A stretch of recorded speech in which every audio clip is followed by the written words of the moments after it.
राजस्थान के एक छोटे से गांव में मोहन नाम का एक गरीब किसान रहता था।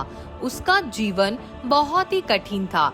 छोटा सा खेत, थोड़ा सा अनाज और घर में बीमार माँ। लेकिन एक चीज थी जो उसे हर मुश्किल में मजबूत बनाए रखती थी, उसकी अटूट श्रद्धा अपने ठाकुर जी पर।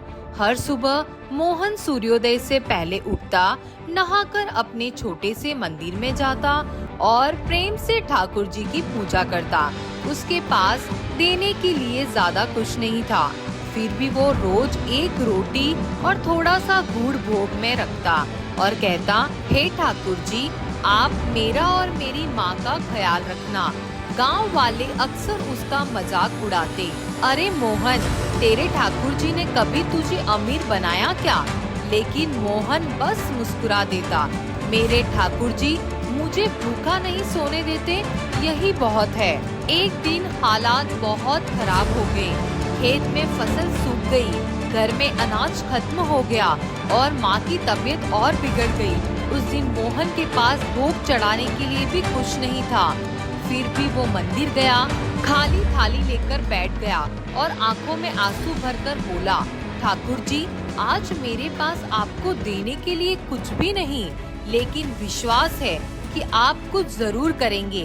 उसने थाली वैसे ही रख दी और वहीं बैठकर भजन गाने लगा। उसी समय एक बूढ़ा साधु वहाँ आया।